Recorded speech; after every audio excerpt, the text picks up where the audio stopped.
Caracteres de la ley natural. Allan Kardec comienza el libro tercero del Libro de los Espíritus, dedicado al estudio de las leyes morales, con una pregunta acerca de la ley natural. En el parágrafo 614 le pregunta a los espíritus superiores: ¿qué se debe entender por ley natural?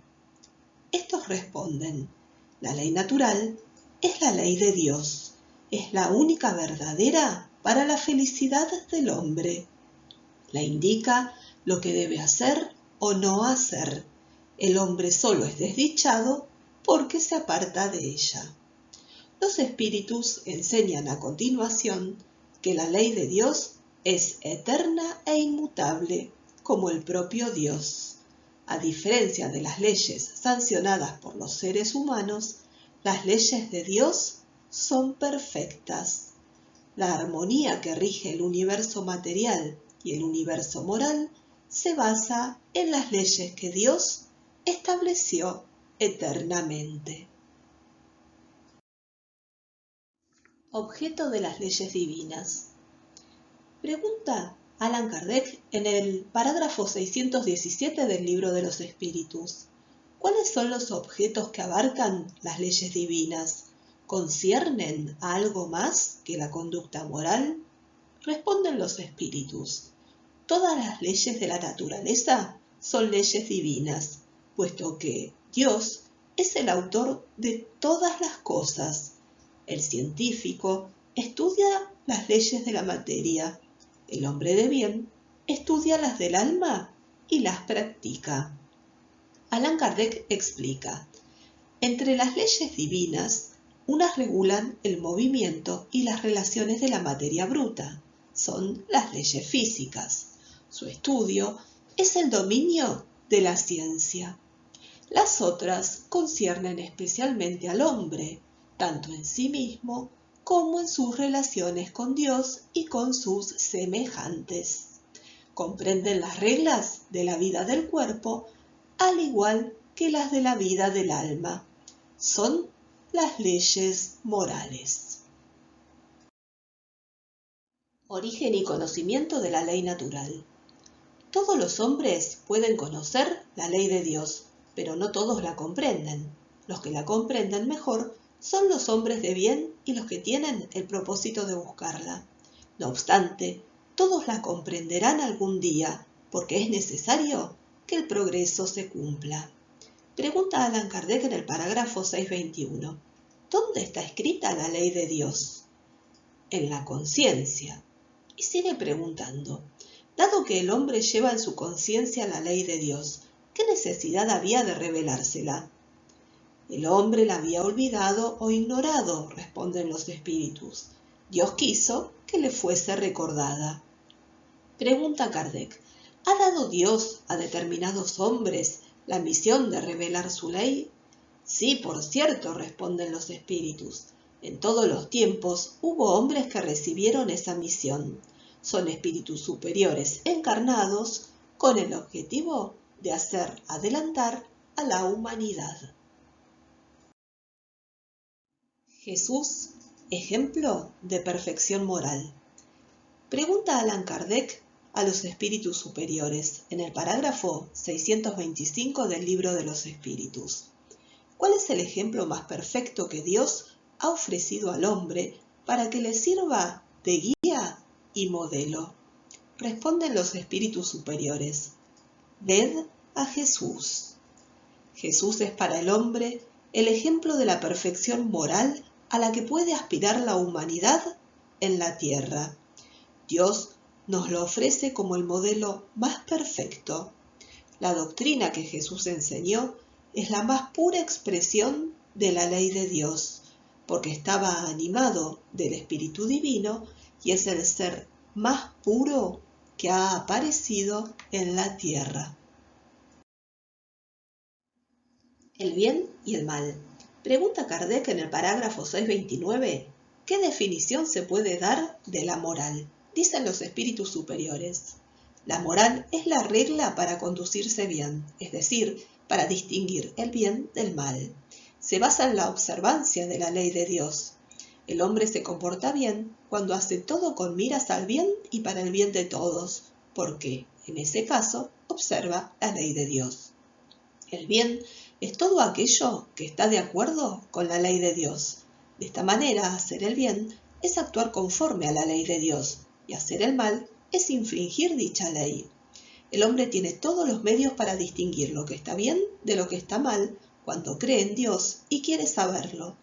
Para eso Dios le ha dado la inteligencia para discernir lo uno de lo otro. Además, no puede equivocarse en la apreciación del bien y del mal si sigue la regla de oro de Jesús. No hagáis a los demás lo que no querríais que os hagan. Todo se basa en eso, en la incertidumbre de lo que debe hacer con respecto al prójimo en una circunstancia determinada. Pregúntese el hombre cómo querría que se procediese con él en una circunstancia similar. Dios no podría darle una guía más segura que su propia conciencia. En consecuencia, la regla del bien y del mal, que podríamos llamar de reciprocidad o de solidaridad, es una guía segura. Por ejemplo, si comemos demasiado, nos hace mal. Lo mismo ocurre con todo. La ley natural traza al hombre el límite de sus necesidades. Si se excede, es castigado mediante el sufrimiento. Si el hombre escuchara en todas las cosas esa voz, la voz de la conciencia que le dice basta, se evitaría la mayor parte de los males de que acusa a la naturaleza. Asimismo, el mérito del bien está en la dificultad. No hay mérito si se hace el bien sin esfuerzo y cuando no cuesta nada. Dios tiene más en cuenta al pobre que comparte su único pedazo de pan que al rico que solo da lo que le sobra. ¿Por qué el mal está en la naturaleza de las cosas? La doctrina espírita nos enseña que los espíritus han sido creados simples e ignorantes, es decir, con aptitud tanto para el bien como para el mal. Dios deja que el hombre elija el camino. Peor para él si toma el camino del mal, pues su trayecto será más largo. Si no hubiera montañas, el hombre no comprendería que se puede ascender y descender. Si no hubiera rocas, no comprendería que existen cuerpos duros. Es preciso que el espíritu adquiera experiencia, y para eso necesita conocer el bien y el mal. Por esa razón existe la unión del espíritu con el cuerpo. Libre albedrío y responsabilidad. El libre albedrío es la facultad de elegir entre el bien y el mal, y se desarrolla a medida que el espíritu adquiere la conciencia de sí mismo. Como la ley de Dios es la misma para todos, el mal va a depender principalmente de la voluntad que se tenga de hacerlo. El bien es siempre bien, y el mal es siempre mal, sea cual fuere la posición en la que el hombre se encuentre. La diferencia está en el grado de responsabilidad. Por eso el hombre es más culpable a medida que sabe lo que hace. En el caso de que el hombre sea conducido al mal por la posición en que sus semejantes lo hayan puesto, es menos culpable que estos últimos, que han sido la causa de ese mal. Cada uno será responsable no solo por el mal que haya hecho, sino por el que haya provocado. En cuanto al hombre que encarna en ambiente de vicios y crímenes, seguramente será más vulnerable a la tentación, pero es una prueba que ha elegido su espíritu en el estado de libertad, a fin de ganarse el mérito de resistirla. Las circunstancias dan al bien y al mal una gravedad relativa. Un hombre instruido, por ejemplo, que comete una simple injusticia, es más culpable ante Dios que el salvaje ignorante que se entrega a sus instintos. Por lo tanto, es necesario hacer el bien hasta el límite de las propias fuerzas, pues cada uno responderá por todo el mal que haya cometido a causa del bien que no realizó. No hay persona que no pueda hacer el bien. Es suficiente estar en relación con otros para encontrar la oportunidad. Solo el egoísta jamás encuentra la ocasión de hacer el bien. Sin embargo, hacer el bien no es solamente ser caritativo, sino también ser útil en la medida de nuestras posibilidades, siempre que nuestra ayuda sea necesaria. No existe una sola falta, por mínima que sea, ni una sola infracción a la ley de Dios que no tenga consecuencias forzosas e inevitables.